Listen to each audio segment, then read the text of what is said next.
Good morning, everybody. Thanks for joining us for Politically Incorrect Knitters and Knitmas Day 20. I am Deplorable Knitter. This lovely lady is Ann Pinkova, and we appreciate you coming. I know it's early for a lot of people, so thanks. Super early for a lot of people.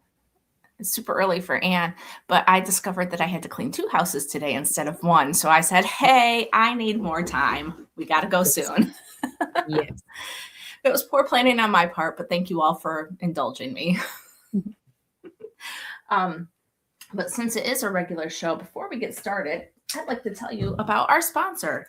We are sponsored by Chicken Lady Fiber Arts. She has great yarn. You'll see more later. Great yarn. But oh yeah, there's some Festivus all caked up. This is her Advent we've been opening.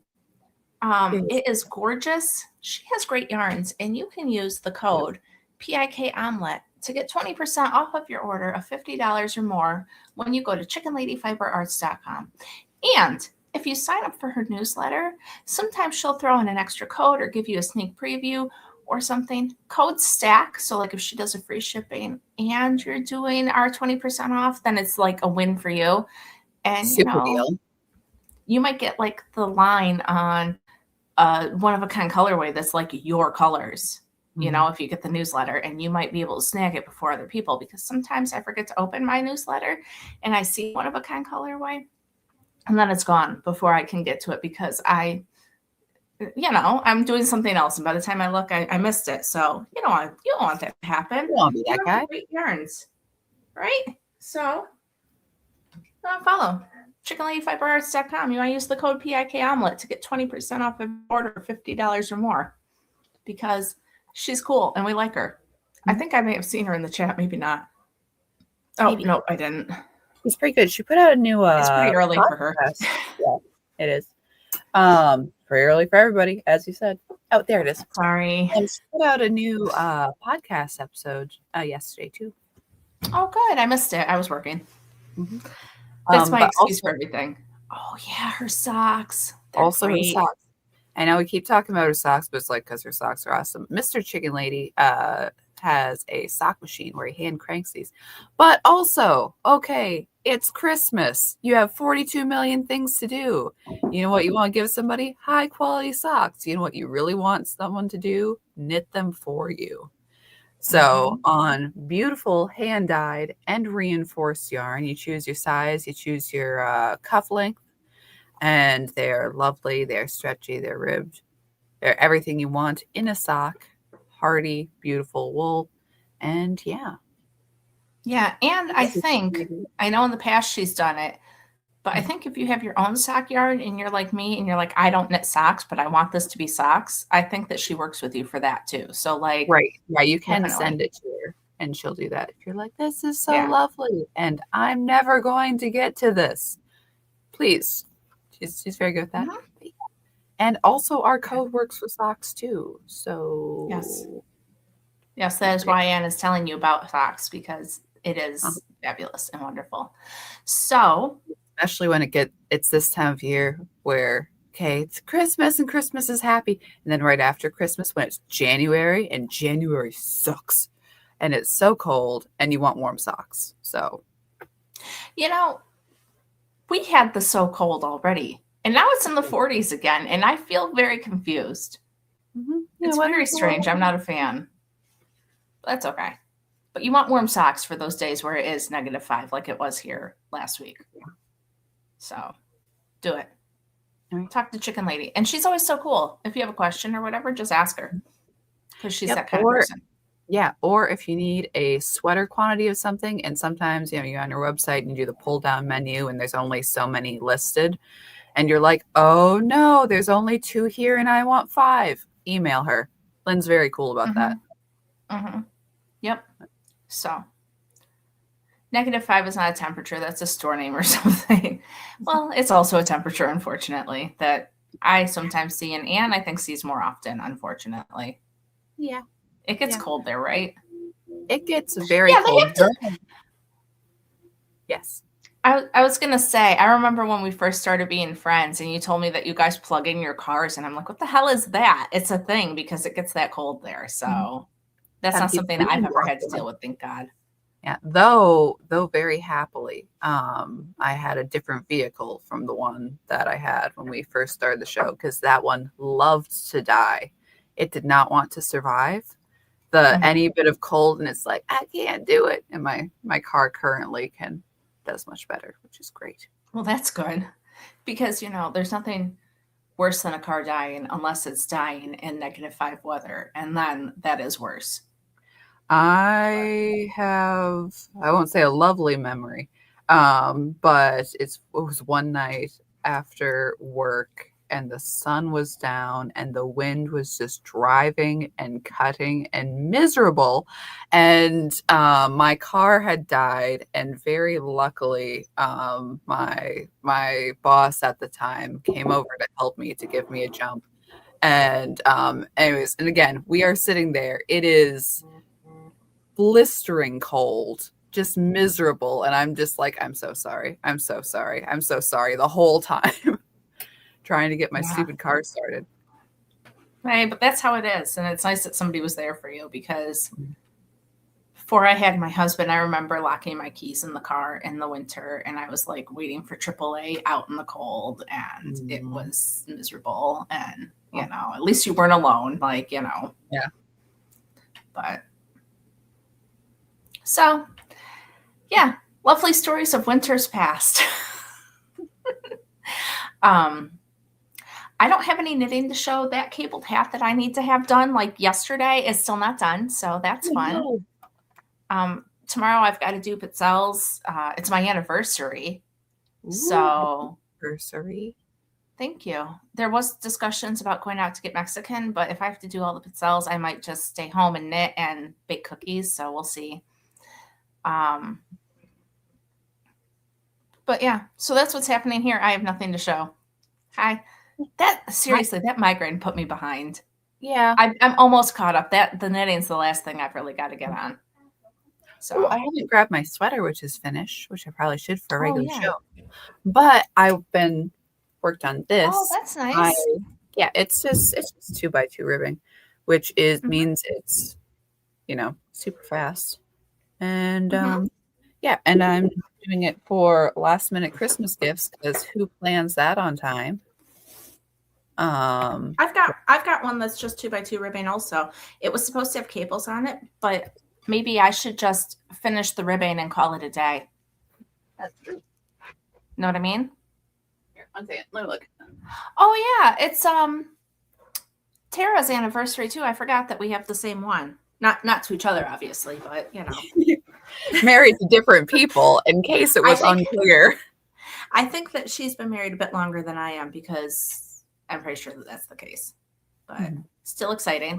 I will knit on this while we talk. That'll be nice. Right here. Sorry, my sweater's peeled inside out because I was weaving in the last couple of ends. Oh yeah, you were finally getting that done. Yes, so the ends are all woven in, unless I there's always one that missed one. Not always, but there's a lot of ends in here. So, well, sometimes you think you're all done, and then you're like wearing it or whatever, and you're like, "Wait, what is that?" What? Yeah. Yes. Oops. Here, let me go. Hold out the shoulders. Yeah. Yeah. Tara says she's been married 18 years. I'm only at 13, so she's got a few on me. Oh, Anne, I love it so much. It's beautiful. Isn't it pretty? Yeah. I love it. Makes me very happy. I said yesterday that I have a Christmas family thing today. I might wear it. Not sure. I think you should. With I can always change the top. Yeah. I would wear it. So much fun. Dude, if I had more than one sweater that fit me and looked good on me, I would also wear it. That I had constructed out with my own two hands, so that when people say, "Hey, did you make that?" I can be like, "Well, yes, I did." I did. Can't you tell? But hey, that's just me. One of these days, I'll have more than one. So, yes. Anyways, I'm very proud of that. And as I said before, I want to do another one in the Festivus yarn with the thicket. Will it also be striped? Yes. Different stripes? I have the 3 stripes there. What I did, I guess I should say. So this one, okay, the original pattern wanted you to do, was it? I was about to say, sorry, because I doubled up some of them. It was supposed to be 4 and 2 for the stripes. So I doubled them and did, counting the white and the colored stripe together, and did 8 and 4 for my thing. So if I do the original 4 and 2, that'd be good. So would Festivus be 2 or 4? Festivus would be 4, and then 2, and then have all of the ribbing also in the thicket and the edges and everything. I think. So yeah. Interesting. And I also have to do a little sample because I want to do a row of like trees across the top. Oh yeah, you said that. Yep. Yeah. But I said Festivus has a couple of thickish parts in it. So I got to see how the trees turn out. I might need to add some texture, or maybe even some beads. I get wild and crazy because I want to make sure that the trees stand out. I mean, if you're gonna do it so that people know what's up. I'm with you. No, it's the trees. Otherwise, it's just something. Right. I mean, and then maybe I could decide the trees aren't for me and I can just do stripes. But I think the trees are a good idea. I like the trees. And I do have a little bit of the colored stripes left over. I'm surprised at how much I have left over, actually. But yeah, when you started out on this, I was like, there's no way she's going to have enough for like a whole sweater and stuff. Like, I just totally did not that I didn't have faith in you, but also it just didn't look like enough yarn. Oh, you should never have faith in my math, though. Because I was sitting there. I've been with you long enough to know that sometimes happens. Yeah, that I run out of yarn all the time. Hey, remember that sweater that you were spinning the yarn for? And sorry, is that a bad subject? I won't bring it up. No, it's not a bad subject. Yeah, I was spinning the yarn for, and it was a mess. And that yarn is beautiful and light and fluffy. And I was like spinning it differently, so like the colors were that way. And in the end, I'm like, I don't even like this sweater. Like, I finished it, but I never wear it. Maybe I'll pull it out of mothballs. I'll be like, what was I thinking? I love this sweater, but I'm just looking at it. Or maybe you'll rip it for Festivus and make something new out of it. No. No? First off, that yarn was a pain in the butt to undo. And I know because I had to do it several times. It was like slightly fluffy, and it was light, and it was just that little bit thin. So if you really gave it a yank, structural integrity was not great. But also, no, I don't. If something is totally finished, buttons on, ends woven in, I'm like, no, I'd rather give it away. I'm not going to reclaim that yarn. That yarn's fine. That yarn, it serves its purpose. It's out. Sherry says name for olive has a pattern with trees that's beautiful called the snow sweater. So, you might want to give it a little peek to see if there's anything in there that you can use for your idea, unless you already have it planned, but Well, I mean, Pacific Knit Co., they're the ones that do they got the doodle decks. Yes. Yeah. And I saw that somebody, had one for Christmas. I think it was Moonglow Yarns, because they have a lot of really pretty bright tonals. And somebody did a cowl. I think it might be the girl who owns it did a cowl, and she used the doodle decks to do the cowl and everything. And there were some trees and there was snow. Not that there aren't like a million trees with snow patterns, but that's the one that made me look at it and be like, yeah, something like that. That's cool. Well, that's fun. I'm glad you pulled out your 2x2 hat because it reminded me. So I'll tell you the quick story. This has nothing to do with knitting. Well, it has to do with this hat, but my brother has a girlfriend, and she has a 15-year-old daughter and a 13-year-old son. And so I don't know them well. I've met them like twice. But Mhm. the daughter will be at my house for Christmas because we're hosting. Right. The son will be with his dad. But so I'm making this for the boy just because I don't know him. And it's a hat. So, like, although he's 13, he probably doesn't wear hats because he's probably too cool. But that's not the point. It's fine. Yeah. And then for the daughter, I'm doing this thing. I don't know if you guys have seen on like Instagram. This is where I saw it, where you wrap the books. So I got her a book called Shatter Me. It's a romantic-y. All the girls in my book club were talking about it. They're all about her age. So I got it for her because I'm like, okay, because I know she likes to read. And then you wrap it so that like you can put like a pen in there and a bookmark and little stickers, and like I'm gonna put candy cane in it just so that like I don't know these people well. I'm not like, not to be mean, but I'm not going to spend a ton of money on these kids that I've met twice, but also they're going to be at my house. And so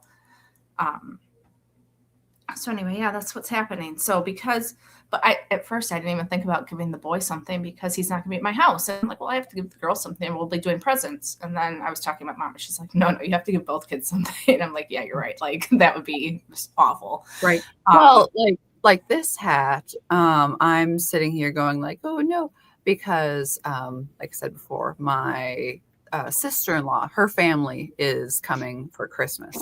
It was like, yay. And so, yeah, it's going to be people and children and dogs and a grand old time.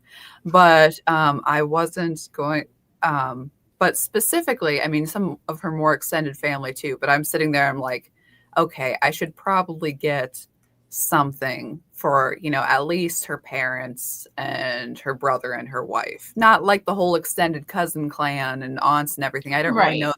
It's like, but I do know,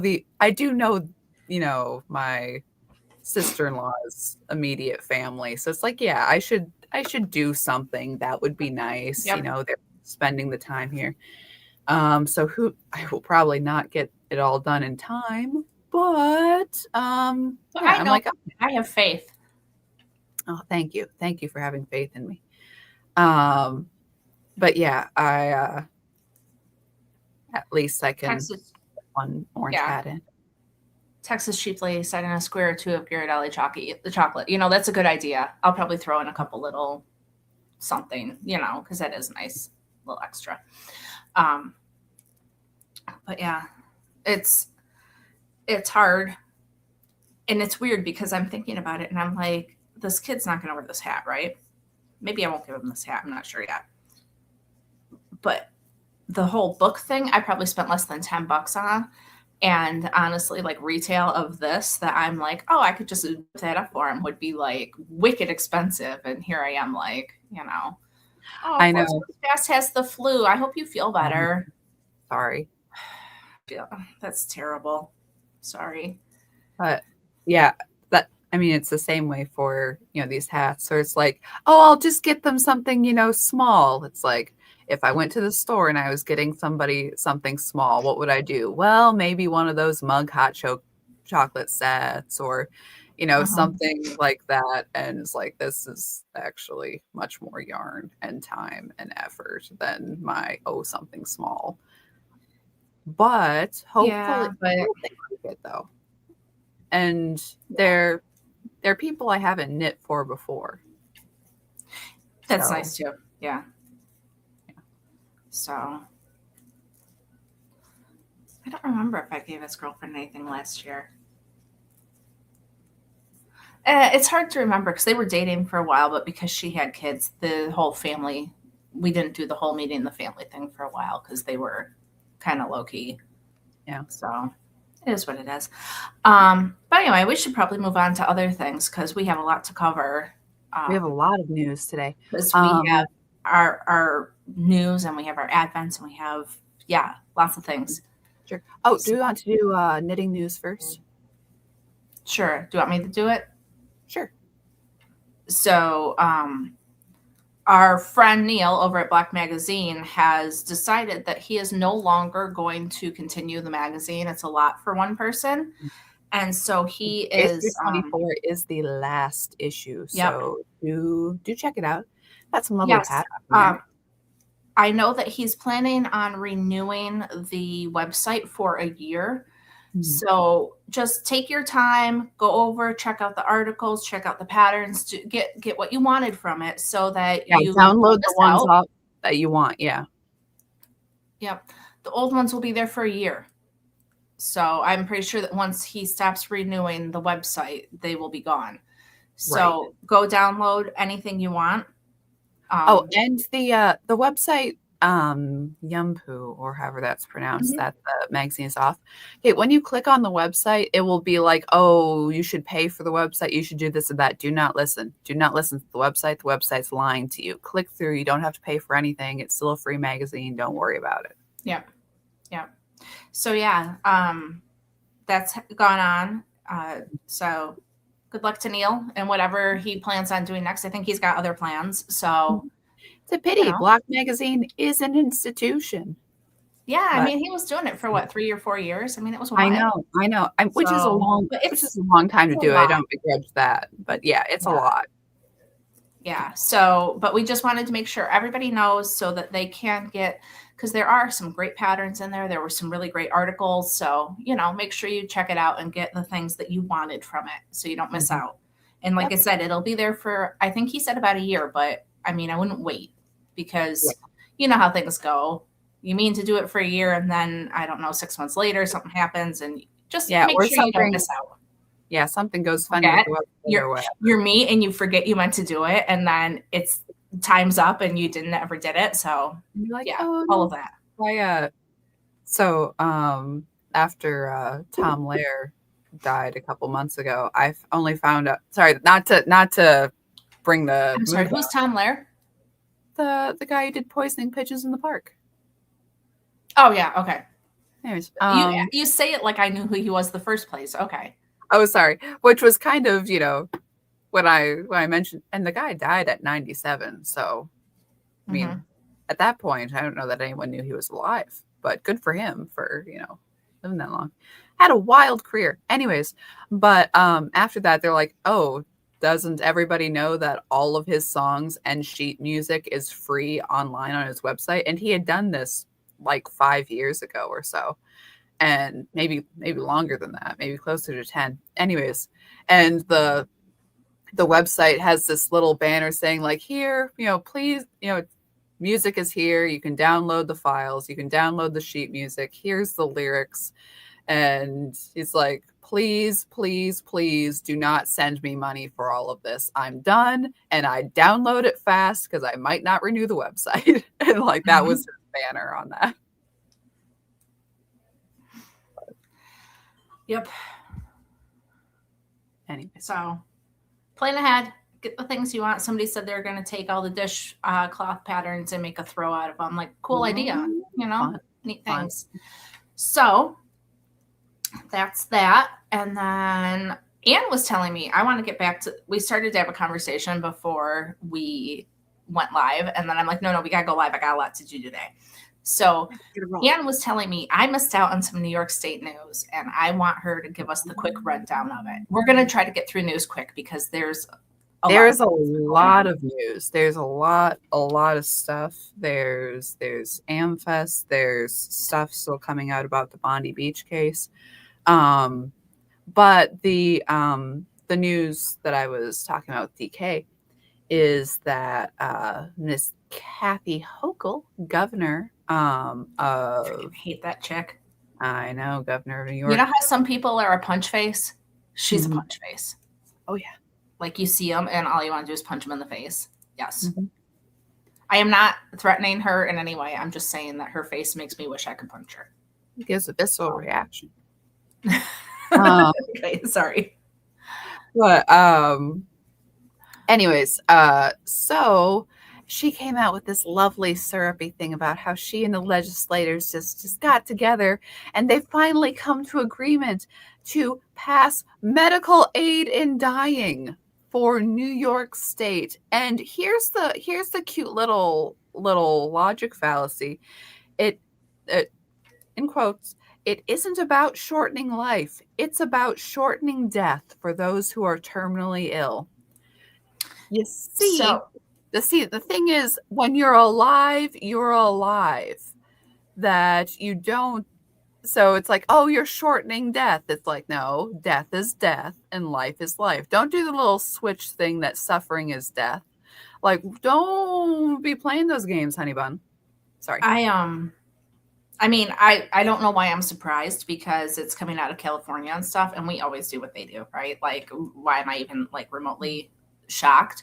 Yeah. But I was telling Anne, my mom lives with nerve disease. She will never get better. It will progress. Her life will probably get much worse at some point, which is a really horrible, sad, awful thing. Right, right. And way back when like Obamacare was being passed, she said, I hate this because they will make it so that they can determine whose life is worthwhile. And that's what it is. It's just because somebody is in pain or somebody is dying or somebody is struggling does not mean that their life is not worth living. Yeah. And the fact that they're like, oh, well, we're shortening the suffering.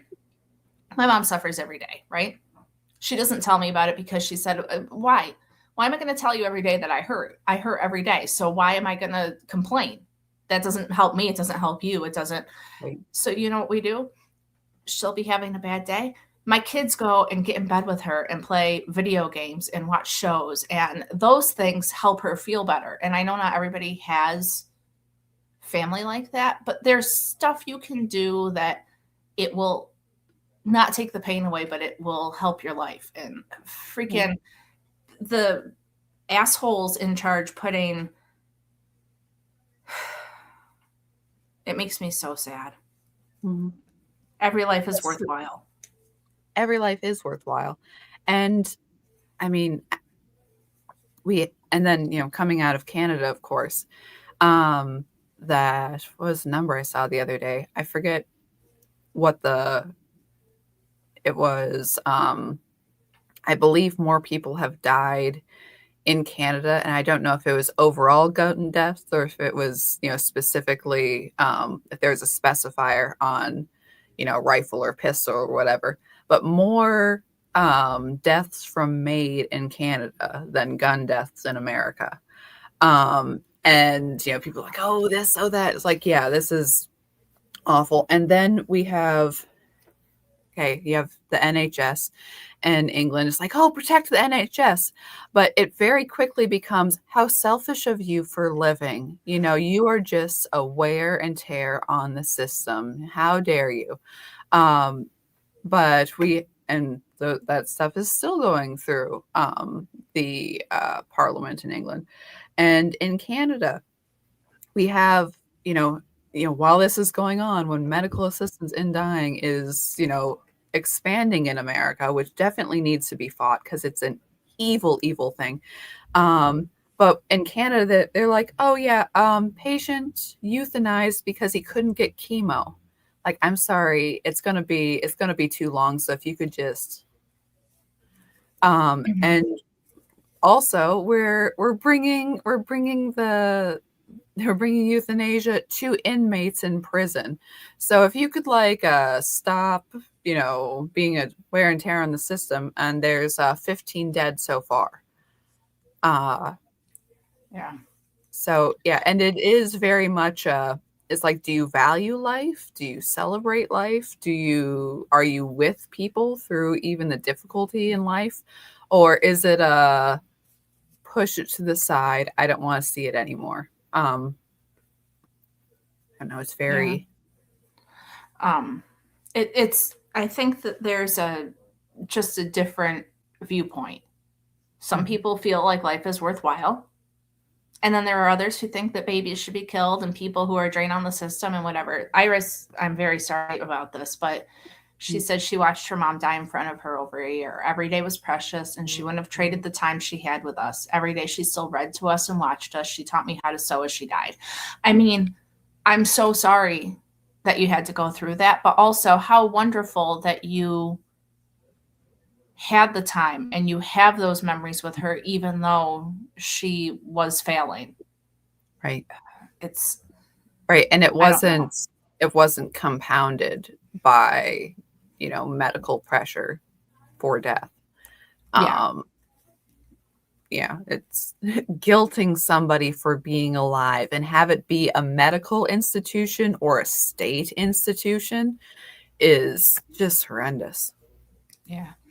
But, well, we know Kathy Hochul's trash, and hopefully, I don't know, at least Stefanik is been pulling pretty well against her. But I mean, there's so much fraud in New York. I don't know that she could win, but you never know. Maybe.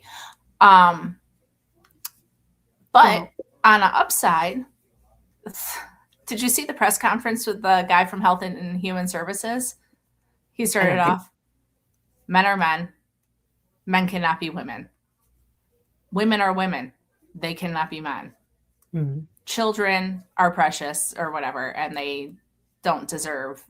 And they came out and said that there's no more child mutilation, no more drug treatments for trans kids, no more surgeries. It's done.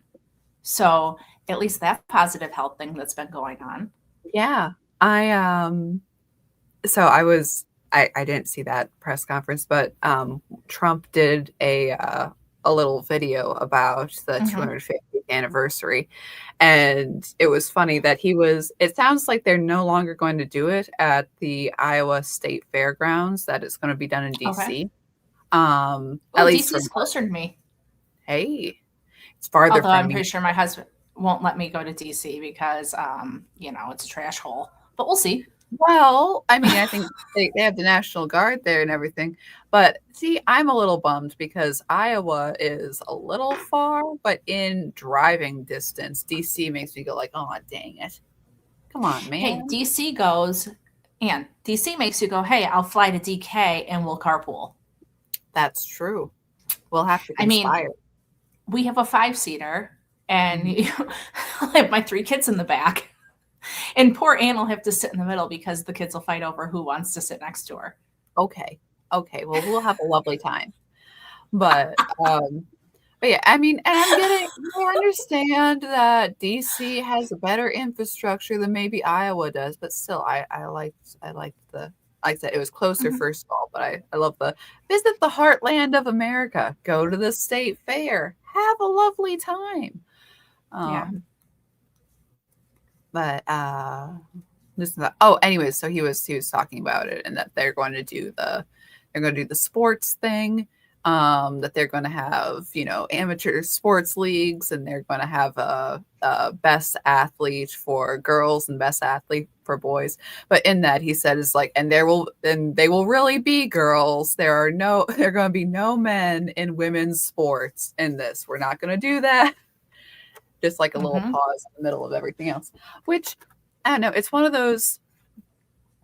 Well, and it's that way with a lot of issues. That's like, why do you keep talking about that? Because it's a big deal. Oh, you're obsessed. It's like, well, maybe people are actively being harmed by it. Maybe, women are at risk, that, their same-sex spaces is a safety issue. And you don't want to diminish that because, someone thinks that changing up all the norms is a good thing. But yeah. So, I mean, that's a good thing. The whole boys are boys and girls are girls. So at least that's one victory, right, for the right thinkers. And Trump in his. It might have officially been a Christmas speech. I'm not sure. He did a speech a couple of days ago, and he's like, okay, this is what we've done. This is what we're doing moving forward. And in there, he did talk about specifically pharmaceuticals and insurance companies of trying to bring costs down. But yeah. So hopefully reforms are in and stuff happens. Yep. Okay. All right. What's next? Because we got a lot. We do have a lot. Okay, I want to. Here, I'll. Sorry, looking down my notebook. Yeah, Tara's right. They could have picked a city with more infrastructure in the heartland, like St. Louis. Meet me in St. Louis. Sorry, Nashville, Kansas City, or something. Yeah, I don't know. Because, okay, Trump is a lot of things. Trump loves a musical. So why he didn't do Meet Me in St. Louis for the 250th, who knows? Maybe the St. Louis government weren't on board. Yeah, there's a lot of people that hate Trump. So Yeah, fair enough. Let's talk about Walls State. Was he Minnesota? Yes. So Next door. the Somalis, we talked about that a few weeks ago. The Somalis were doing all of the fraud for all of the public assistance programs. They were defrauding housing, autism, many different things. And the estimate was high, but I heard this week that the estimate that what they're looking into is $18 billion of fraud, and at least half of it is probably fraudulent. Probably more than half of it is. So, well, I saw it was something about Doge, and people were like, "Oh man, there's not that much fraud in Minnesota." It's like, well, we're looking at the maybe 10 billion, 10 billion, maybe billion more, with a maybe a B. lot more.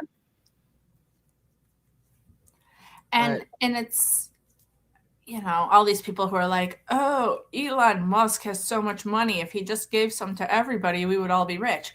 Well, how about if all of our tax money didn't go to this fraud? We would all be richer. It's like, what and then if Elon Musk can still have his money too? Isn't that cool? Hang on.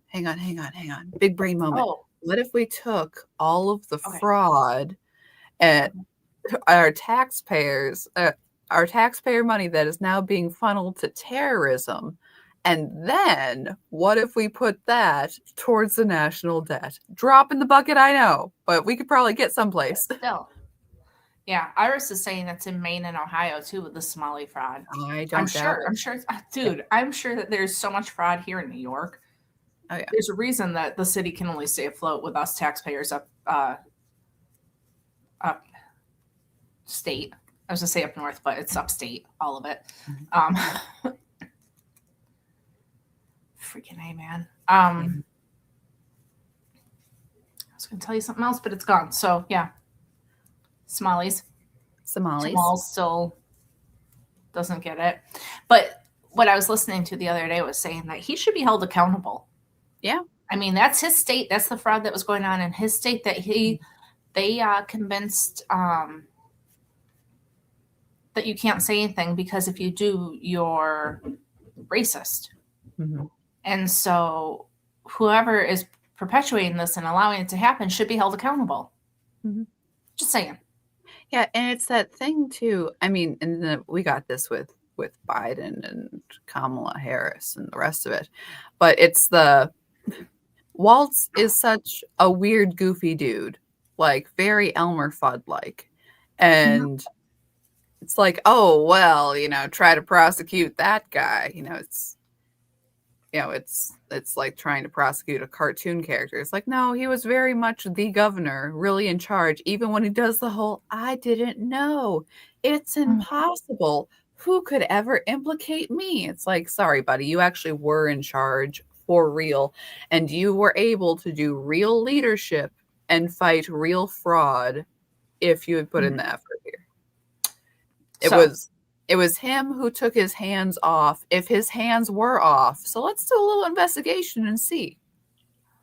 I mean, I'm more for him being an active participant in the fraud, but even if he's like, oh no, I wasn't a part of it at all, well then, let's get some discovery in there.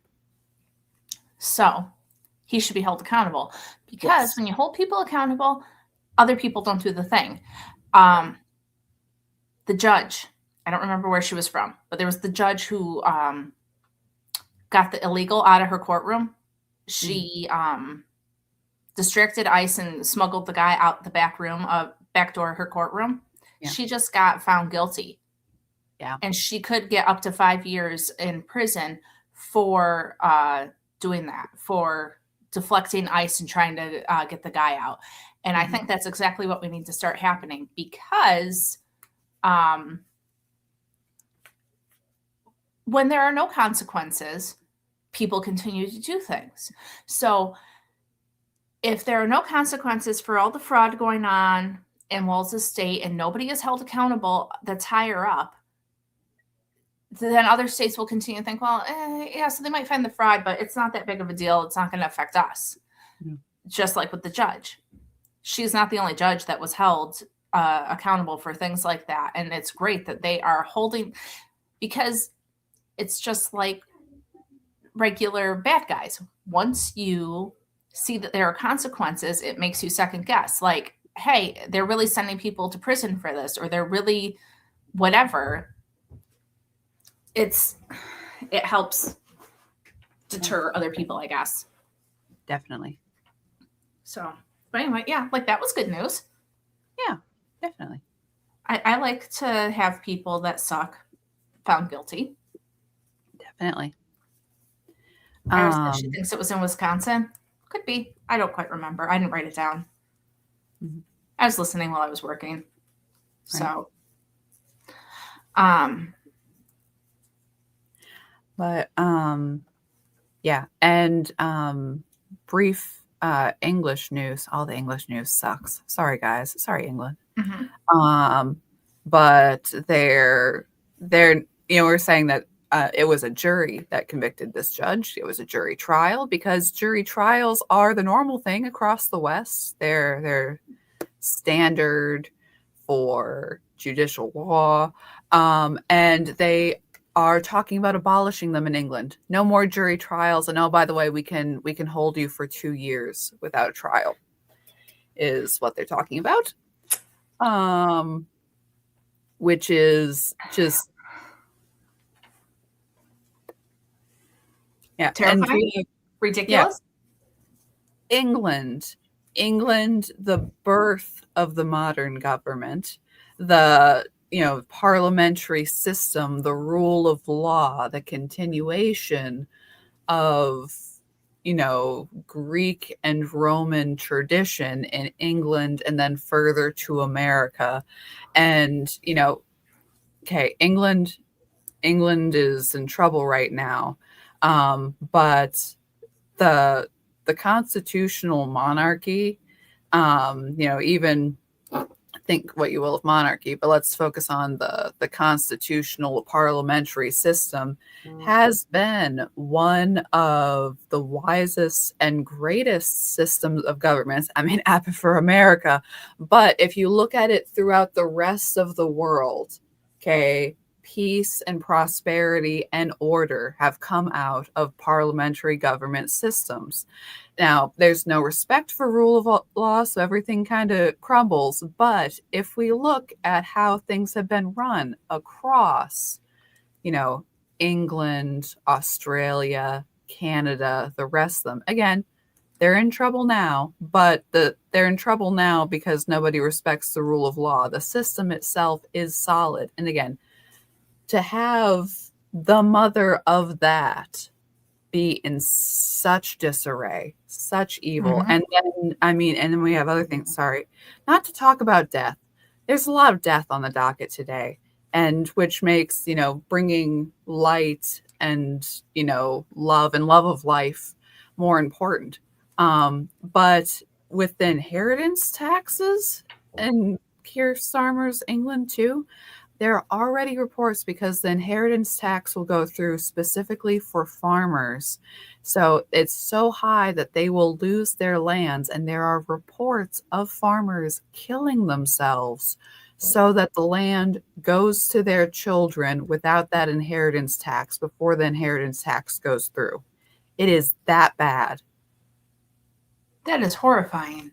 It is. I feel like there must be a way that they could, I don't know, something else. Farmers who own rifles. Yeah, it is. It's awful. It is so bad. That's horrifying. So I saw a clip this morning of a Muslim man. I'm not sure. He seemed like a high up guy, because he was having some sort of press conference. But he was talking about how Europe is going to become a Muslim country, and they are going to spread over to America, and it's all going to become Muslim countries. And they're not playing. Like they literally say, we're not playing. We are doing this. And when are we going to wake up? I just mentioned that because you're talking about England, and I know you want to talk about the Bondi Beach thing. That they don't care. They are just doing it. They are in charge. They are, because they're not scared. They're not scared of the consequences. If they no, if they die, it's glorious. It's not like, oh right. no, it's like, and also there's so many protections given to them, because I mean, how soon was it after Bondi Beach? You're like, everybody, let's not be Islamic phobic here. It's like, this is an Islamic terrorist attack. oh no. And we have, well, like we said before, you have the that there was a planned Hanukkah attack in Germany, that one of the members of this plan was an imam, and they were all planning this at the mosque.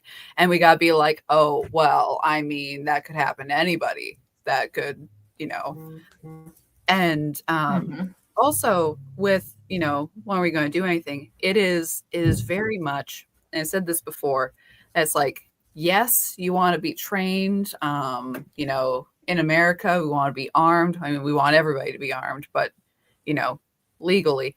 But all of these different things, and you want to be prepared for these situations. The stuff coming out with Bondi Beach, okay, horrifying attack. But the people who were at the Hanukkah event were like, the instant that something went down, you have a group of people there, and they're celebrating, and they're having a nice time, and it's face paint, and it's donuts, and they're lighting the menorah, and everything is lovely. But you also, like, when people know that they're a target, there is that will to act. There was a couple in there, and again, tragic story, but the bravery. We have Boris and Sophia Gurman were their names. They were 69 and 61. When one of the people, one of the terrorists, opened fire, they went to grapple the guy, and they got his weapon away. He got his weapon back and ended up killing them. But you have this couple who saw something, and they're like, we're going to stop this. We're going to stop this with whatever we have, even ourselves. There's Haya is the girl's name. 14-year-old girl was wounded, and immediately she laid over 2 other young kids to protect them. And you have, the guy who, the fruit seller who wrestled the weapon away. He ended up getting mistakenly shot by the cops. But there was, which is like, guys, you're not seeing who's shooting and who's not shooting. You're not seeing this altercation with the cops. But yeah, you have that. There was a woman who, she, firing and stuff is going on, and she is over with the cops, and there is a cop who is down, and she was going to run over and grab the cop's gun, and the Australian police were holding her back, saying, oh no, you can't. Oh no, you can't do it. And again, she had the will to act. That group of policemen did not. And she's like, oh, let's go. Let's even if it's a danger to me, let's stop this. And she wasn't allowed. So yeah, she was upset, and very rightly so. But there is several, memorials going on for all of this, but memorials specifically for the 10-year-old girl, Matilda, who was killed in this there's a lot of victims. The youngest victim there, but her name was Matilda B. So they're doing little B memorials for her. And I forget if I told this last week, but her parents were from Ukraine.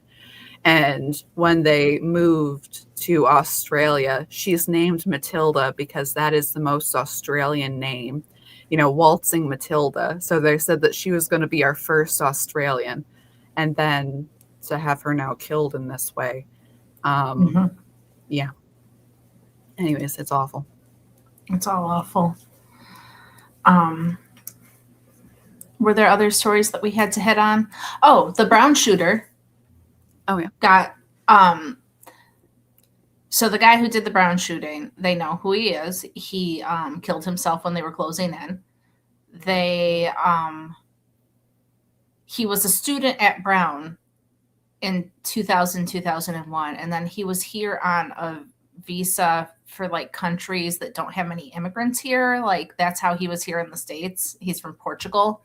Oh. And they're still, when I was listening to it, they still weren't like clear on what his whole motive was, but he was a student at Brown. They think he targeted a classroom that he had been involved in. He was like a physics guy. And then he also went and killed an MIT professor that they think he was they think he went to school with him. They think he knew him. So they're not entirely like, the whole thing still wasn't clear, but he's been found, although the whole thing at MIT was not MIT, Brown was really messed up and like, oh, we don't have cameras and we can't find him and we can't, dude. Yeah, we live in a surveillance state, whether or not people want to admit it. And the fact that Brown had nothing to show anything and they had to get stuff. Apparently there's a homeless dude that lives on the Brown campus that gave like a really good description of this guy. Wow. First off, why is there a homeless man living on your campus? And second of all, why does he know what's going on more than your police officers do? Just asking. Yeah. Yeah. The whole thing's weird, but at least there's some sort of conclusion to that, or not conclusion. Something. Not real. I mean, like, yeah, I mean, he's not at large anymore. But if they had done the stuff properly ahead of time, I mean, how many days afterwards did he kill the MIT professor? Like, it seems like if they had been on top of it, it would have been. MIT guy was researching alternative power. Interesting. Yeah, he was a nuclear guy, and yeah. And I don't know. Again, there says they found the homeless guy from security footage. They may have, but what I heard was that he went to the cops when things were going on because he knew the guy was shady and he had seen some stuff. So I don't know. But yeah, that happened this week. We still have to open Advents. Do we want to quick do Amfest? Real quick, I want to say also that part of the Epstein photos were released yesterday. I don't know, it's weird timing, but there were pictures of Michael Jackson and Bill Clinton specifically that I saw.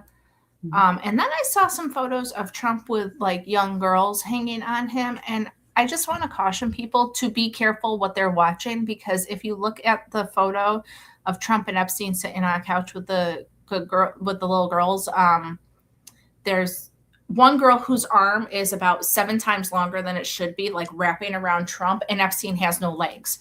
So just be aware that bad people are trying to make things look a certain way. Right. Be critical.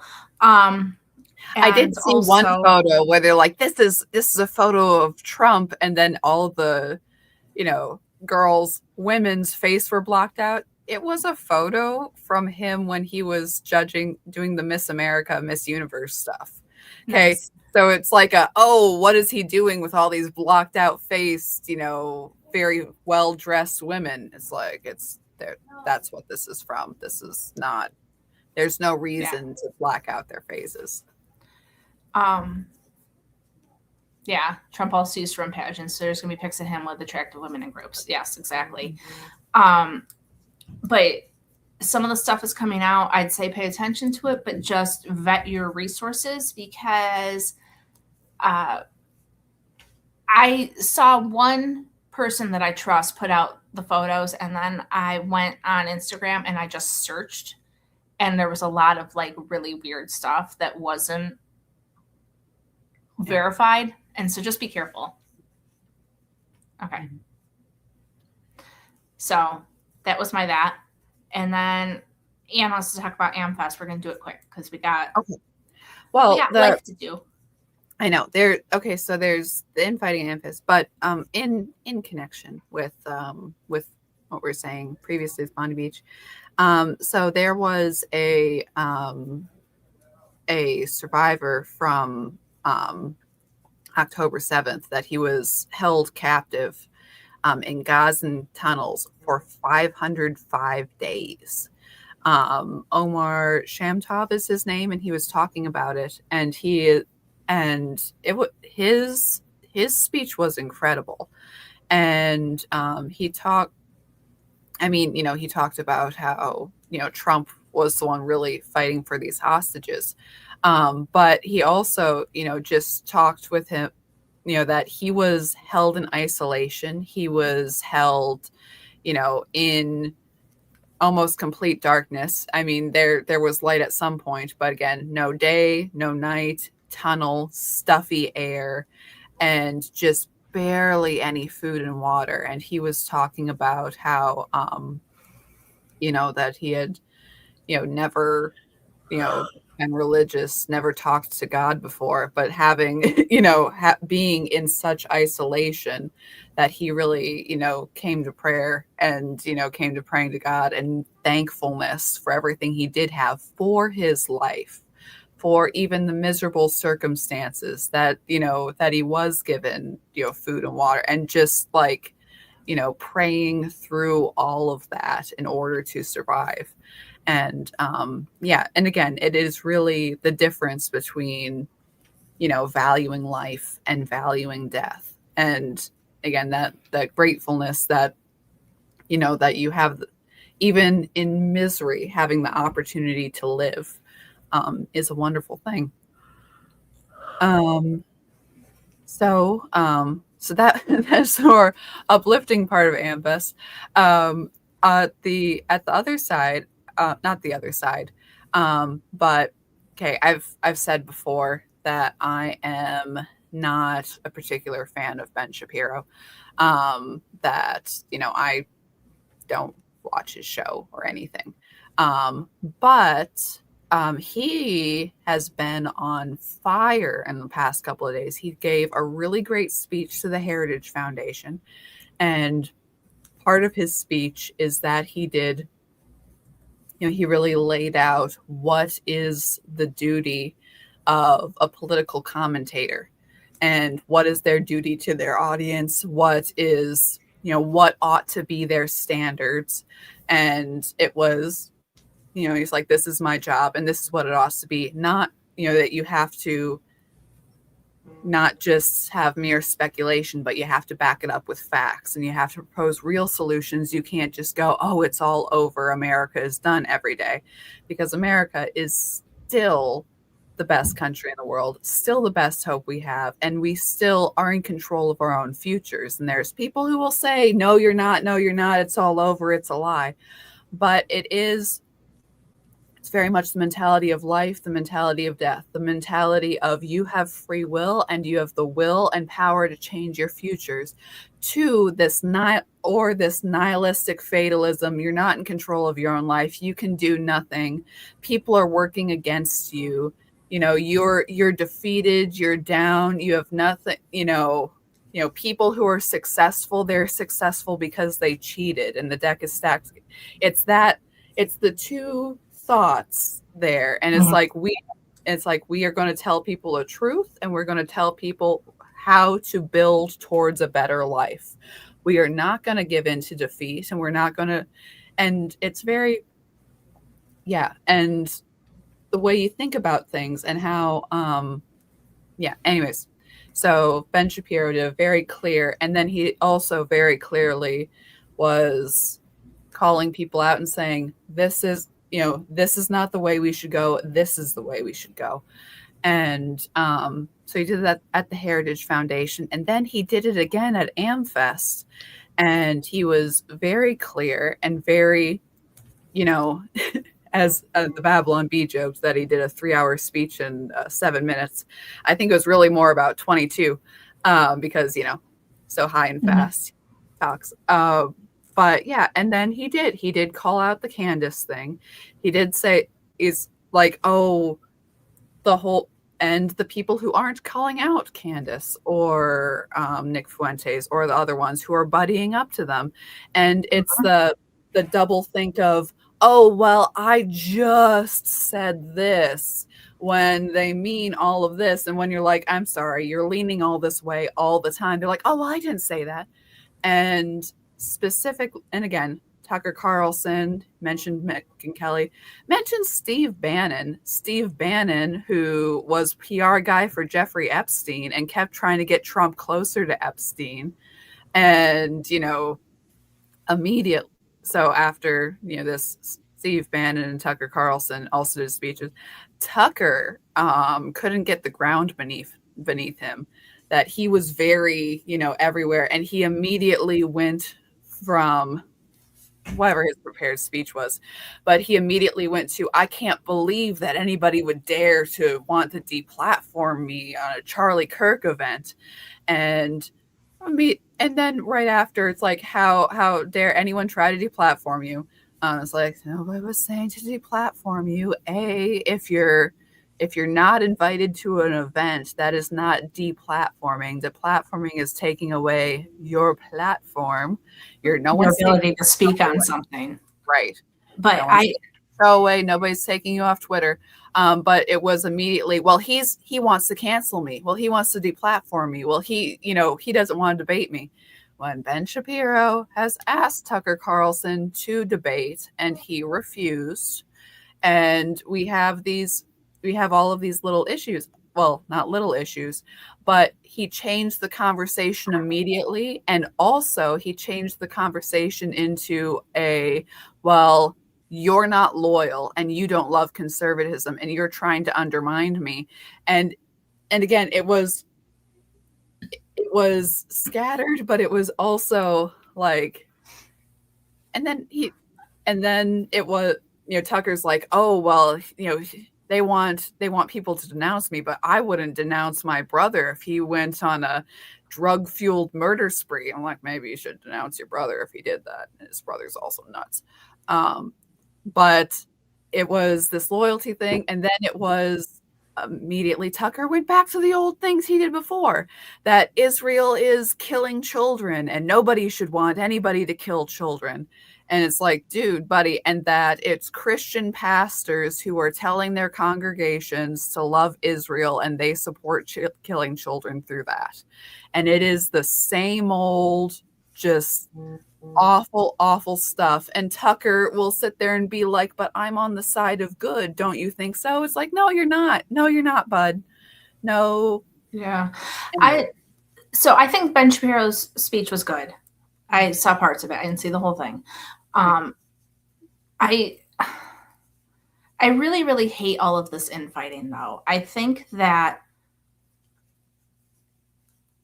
part of our trouble, especially with people like Tucker and Megyn Kelly, is that they were journalists at one point, and then they went to be more like opinion channels. And I think because they had the platform as journalists before, people tend to take what they say as more accurate. Whereas, as much as I despise Candace, she always is like, it's my opinion. I'm asking questions. I don't agree with her, but I'm saying that I think there's confusion from the, like, these people that we used to trust as journalists that are now like opinion people. I feel like, and I'm pretty into the news, and I feel like I don't know who to listen to anymore. Mm-hmm. So I think that's an issue. Candace does purport more to be a real news source, though, right? In very tabloid way, but still, that she always says, "Oh, I have facts, I have facts, I have facts," and she does not have facts. But yeah, then I don't know. When anytime there's like, I don't like infighting. It's like, yeah, I wish there wasn't infighting, but also I wish that everybody, conservatism is an ideological movement. It's an ideological movement with specific tenets. And it's like, well, if you have people who don't believe in specific tenets and in fact undermine them, like, well, it's It's not infighting. It is fighting, but it's like these guys, they're not on the team anymore. They're not with you. And I've said this before, but there is nothing that Tucker Carlson does and supports that isn't Islamofascist. Okay, like genuinely, except for the fact that he waves around the word Episcopalian. Oh, well, I'm this, I'm that. Sometimes he'll say Christian values. Again, it's the mentality of, authoritarianism, that he supports feudalism, that, oh, well, it's fatalist. It's corporations are in charge, not the government. Again, it's a very socialist communist mentality, which goes hand in hand with, again, the very authoritarian Islamic views. Islam, and again, views of women, views of gender relations is going that way too. It's, again, it's nihilistic. It's the world is against you and you can't do anything but listen to me because I will tell you the truth. Will you propose solutions? No, there are no solutions. You're done for. You're dead. You can't control your own life. It's all. Texas Sheepley says it isn't infighting, it's calling a spade a spade. Candace is a gossip, and the Bible addresses gossiping as equal to murder. I'm not saying that about Candace. I'm talking about the rest of the people and the, like if you listen to all of them, Matt Walsh and Tucker and Megan and Ben, like they're all kind of doing this. And I guess if you're an opinion, then you need to be an opinion person. This is Ann and I are opinion people. We tell you the news as we have read it. We are not saying that we know everything it's obvious we don't know everything that's going on. I don't know what state I was talking about when I was talking about the judge. I know that it happened though. And so I think I understand what you're saying, but I think that there are a lot of people take them for more than what they are. Right. And we need to stop that. So that's, and I'm not defending Candace. I think that she is trash. And I've been saying that actually for several years. Mm-hmm. She started to go off the deep end quite a while ago. And all of this Israel hate is really crazy and we need to stop it. Because if we are who we say we are, if we're, a fan of a Christian nation, if we are for free speech, Israel has just as much right as anybody else anywhere to do whatever they choose to, because that's what we believe. Mm-hmm. And so whether or not, I'm not saying I don't like Jewish people, just saying, but whether or not the people talking do or don't doesn't matter, because everybody should have the same rights in the United States. That's what we believe. Mm-hmm. So it's moot whether or not they like them. Like the whole thing has just gotten fucking crazy and I'm over it. I guess is my point. No, totally. And when Candace, was talking about Ben Shapiro's speech, what did she go right into? Well, Jew hate, of course. That it's, that he's a Talmudic Jew, and the Talmud is this and that, and it's this much evil, and read this book, and it's like, congratulations, we've gone back to mid-century German. This is very bad. Actually, that sort of specific Jewish conspiracy, like this is really bad, and it is. Again, it is direct. It is. It's like, are you contending with Ben Shapiro's ideas? It's like, no, you're attacking him for his faith, and you're suggesting that he's a part of a conspiracy due to his faith. It's like, could you refute his points? Could you do any of that? And again, Ben Shapiro, who, I mean, it's not as if Ben Shapiro has never acted emotionally about things, because he has, but that when he's like, this is a real problem, and what did he bring? He brought points, he brought facts, he said this is unacceptable and this is why. But yeah, it's a crazy thing. But yeah, it is something that needs to be called out and talked through. And there's, and again, specifically Tucker and Bannon, a bit Jack Posobiec. But it was people are saying like, oh, people want to cancel me. People don't want me to be at AmFest. It's like, yeah, because it's because you suck. It's because you suck, and I don't like. And people like, oh yeah, people are saying that donors to TPUSA, says Tucker Carlson, didn't want me to be here, and they're good people, I'm sure, but it's like so. And again, it's the same conspiracy that Jewish people. Okay, and I say conspiracy. There were Jewish donors who said, "Hey, Charlie Kirk, what Tucker Carlson has a lot of Jew hate going on, and we don't like that." And Charlie was getting a little upset about this because Tucker was his friend and everything. But everything that has happened since, there was the conspiracy part of that is, that Charlie feared for his life because of these people, or that he was in insurmountable pressure, and, stuff like that didn't happen. That there were donors that were upset and that they were Jewish donors did happen. And there was a little venting on Charlie's part about, being part of the pro-Israel coalition and then getting, aspersions thrown around. But at the same time, it's like, well, everything that Tucker has done since then has kind of proven those people correct. And yes, you want to be loyal to your friends, and that was part of Ben Shapiro's speech, where it was like, we're policy people. It's like, yeah, you want to be loyal to your friends, but it's like, but you have to call them out, and we're not here. It's like, I'm not here to make friends. We're not here, because we have to be loyal to our buddies. We're here for truth.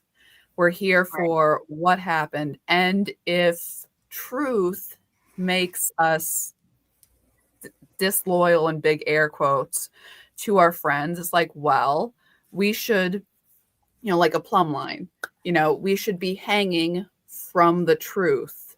And, as much as we are able as human beings, and if we are not all towards the same source, and our friendship coming with our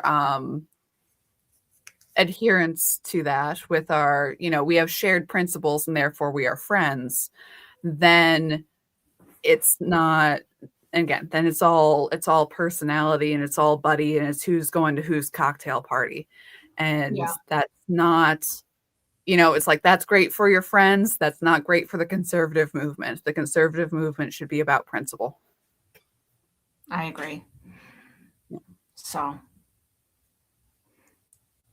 Sorry, we got to wrap it up. Move on. Yeah, sorry, but I have to leave shortly for work, so. Okay, let's do Advents really, really fast. Then. Let's do our Advents. We don't have to be super fast, just, there's a lot going on with AmFest, and it's a discussion for the whole thing is a discussion. Mm-hmm. But we're going to open day 20 of our Chicken Lady Advents, which is super cute with this little map on it. That's right. And I remembered the word map today. Wasn't that nice? There we go. So, am I reading today? I don't remember. Did I read yesterday? You may have read yesterday. You want me to read today? Ooh. Sure. Oh. Okay, sorry. I'm looking at this yarn, and I will talk about it once it's yarn time. Anyways. Do you want me to read? Okay. Yeah. Day 20. After we've crossed the Shenandoah River, we see signs for the Appalachian Trail.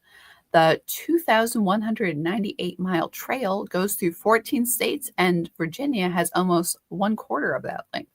The northern end that we see is about 50 miles, and is best hiked in the spring or late September. We are leaving the Shenandoah Valley. Whenever I say Shenandoah, I think of a song.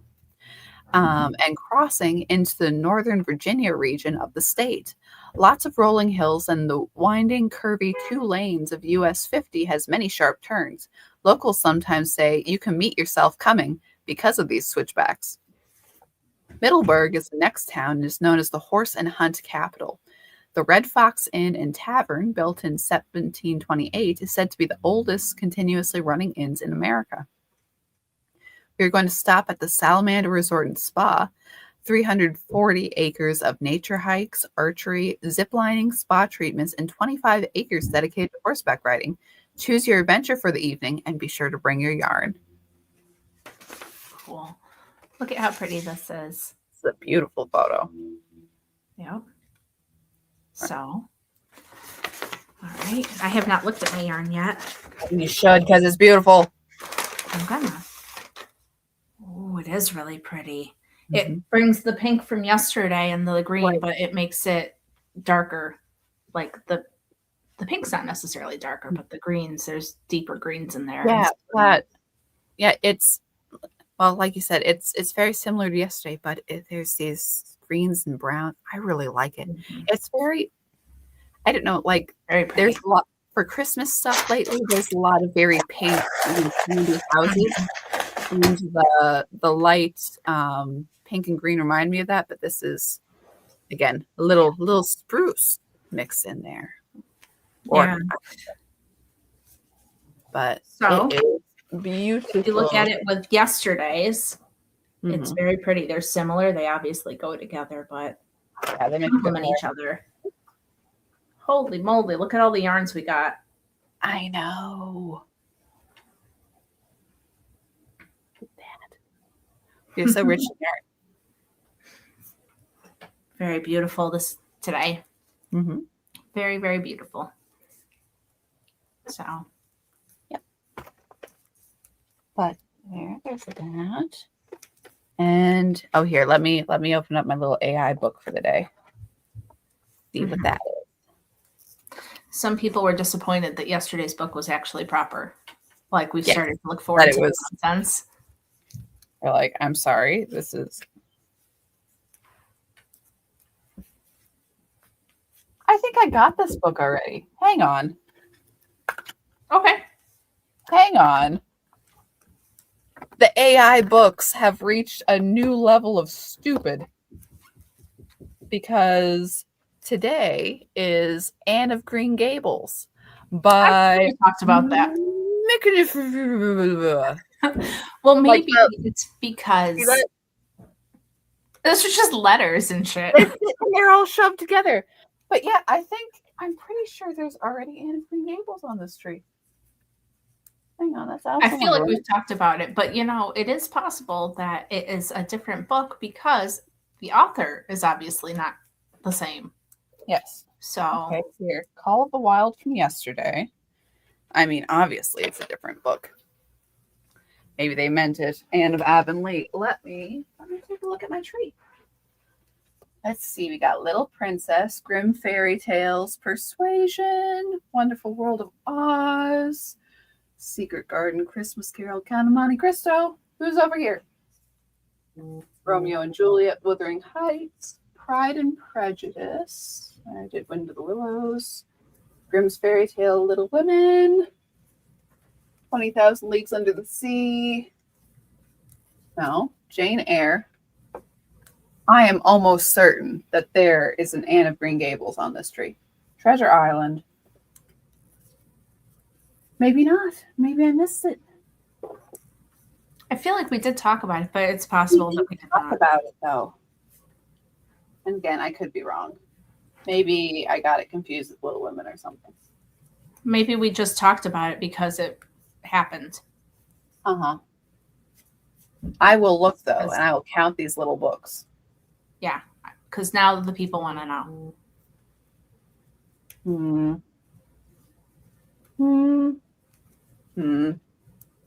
Anyways, I will stop being so upset about. There's like a byline that is total garbled of Anne of Green Gables too. Interesting. Anyways.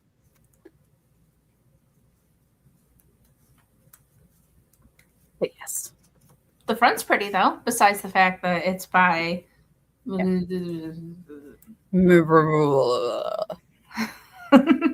not even an L. like it's L.M. Montgomery. But there's like a little weird crossbar almost. But interesting. Anyways, I will review my small books because after all, the people have asked, the pipples have asked for a small book list so that we might read real books and not little weird fake ones. But anyways, sorry. Moving on to Little Jams. Also, happy 7th day of Hanukkah. We're going to have to do an evening one so you can light your menorah once more on stream. That's true. Tomorrow. We'll talk about it.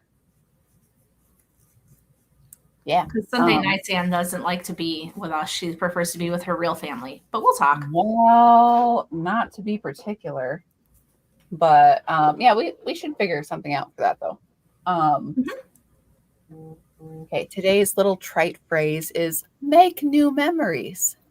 Oh, I'm gonna make new memories cleaning people's toilets today. Yay, it'll be so sweet. I don't know how one makes old memories, though. Aren't all memories old in like a 5-minute span? But they're all new too, so it's they're also all new. Yeah. I don't know, man. Anyways, let's interpret that as, intentionally make good times for yourselves and others.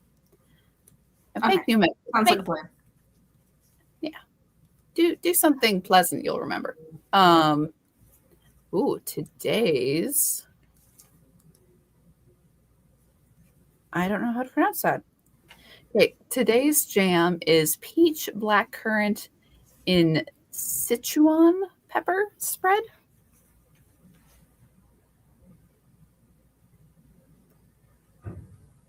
I don't know. So, can you please read it to me again? I need to listen better. Peach blackcurrant and, again, I think it's Sichuan pepper spread. It is Sichuan.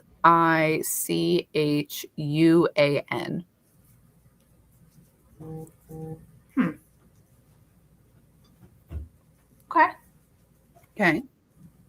I'm really into peach and blackcurrant though, so. And pepper with a little bite to it. Little pepper. Cool. Probably delightful. Anyways, that's it. Have you enjoyed any others lately? I had a couple of the citrus ones that I really liked, but I haven't had any of the ones with pepper in them yet, so I will keep you informed. Please do. So, that's lovely. Oh, I got a quick reading. Oh, yes. And I have to run, friends. I am sorry to cut the party short, but that's what I do. Oh, and sorry, and I have a gift to show off from Miss Amy of Two Sisters and Some Yarn as I grab for my second cup of coffee because we are always double fisting it here. But she gave me a mug with the 6 wives of Henry VIII. Look at that. In case you forget any of them, you have a handy dandy reference. Mm-hmm. Yes, it's very cool. Thank you, Amy. Cool. All right. So this is A Christmas Carol by George MacDonald. I love George. Babe Jesus. Yeah? Yeah. Okay. Babe Jesus lay in Mary's lap. The sun shone in his hair. And this was how she saw mayhap the crown already there. For she sang, "Sleep on, my little king. Bad Herod dares not come. Before thee sleeping holy thing, the wild winds would be dumb. I kiss thy hands, I kiss thy feet, my child so long desired. Thy hands will never be soiled, my sweet, thy feet will never be tired. For thou art king of men, my son, thy crown I see it plain, and men shall worship thee every one, and cry glory, amen." Baby Jesus, he opened his eyes wide, at Mary looked her Lord. Mother Mary stinted her song and sighed. Baby Jesus never said a word. So, there you have it. I really liked that one. Mm-hmm. That was really cute. Like, it was good theologically also, but the Adorable. Yep, I thought it was nice. And George MacDonald, he wrote like a lot of well, he was Christian, but it's very much he was a big inspiration for both Tolkien and Lewis. That is very much that tradition of imaginative, very fairy story, fantasy thought, but also with the theological backing. Anyways, he's a cool guy. Thank you for the poem. Very cool. Well, thank you everybody for coming today and joining us. We will be back tomorrow. We will have less news and more holiday cheer, which has really been wonderful. And, just thank you everybody for joining us and the nice day. And I'm sorry I have to run, but I have a big, long, busy day. And I know Anne does too. So we will see you guys tomorrow. We'll figure out when. All right. So everybody have a good day. We'll see you later. You guys then. Bye.